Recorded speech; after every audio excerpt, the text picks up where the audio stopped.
Okay, I just finished watching Godzilla Minus One, and I gotta say, I was blown away by this movie. It is really freaking good, and I actually saw this movie like a week later than everybody else because my local theater wasn't playing it, but they added more screens due to all the positive talk about it and all the buzz surrounding this movie, and I was like, okay, I gotta see what the hype's about, and damn, everyone is right. A lot of people are saying this is movie of the year, one of the best movies they've seen in like the last 5-10 years, and it delivers. Like, this is a damn good movie.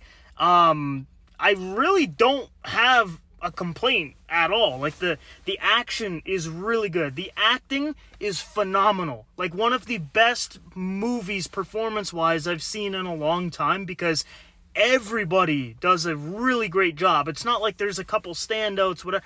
Everybody does a really good job. Godzilla is an absolute menace. Every time he's on the screen, he is just murdering thousands of people, biting them, throwing ships in the air. What the heck is that? But yeah, like, oh, I guess that's the air freshener on the car. The green screen isn't that great on TikTok. But anyways, the VFX, pretty good, not amazing. Some people are saying it looks like a $200 million movie. I wouldn't go that far. I think you can definitely tell with the lack of funding in this movie because it was made for $15 million. So some of the Godzilla parts aren't going to look that great, especially if you're accustomed to seeing Godzilla in like Godzilla or Godzilla vs. Kong. It's definitely going to be a bit of a downgrade. It doesn't look that bad. It doesn't look as good as like a $200-300 million blockbuster movie, but it worked. It was fine. It was passable. That's really like the only complaint I have about it. Like, if they gave this movie another, let's say, I don't know, $25-30 million and made Godzilla look a little bit more realistic, I think this would be a 10 out of 10 movie. Like, there is literally nothing I can really complain about.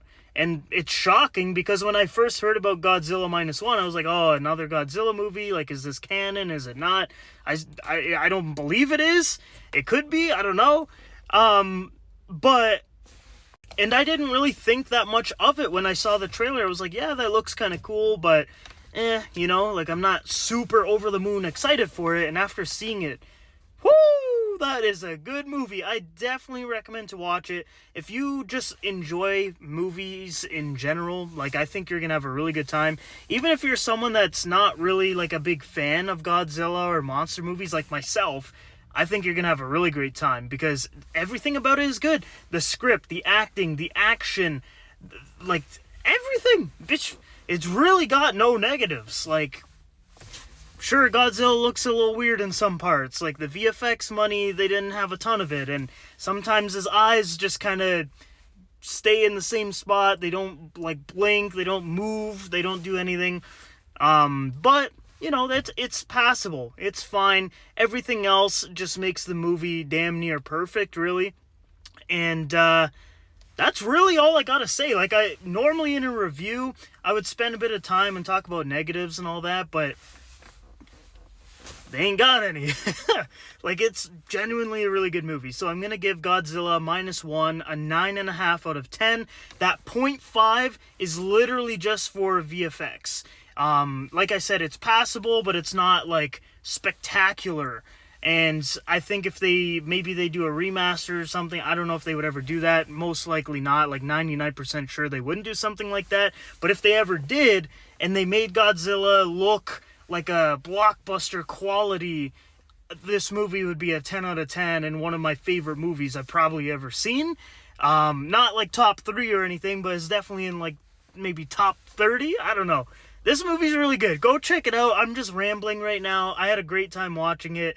Make sure you check it out in IMAX or D-Box, something that's going to elevate the experience, because IMAX, when he has the atomic breath, holy smokes.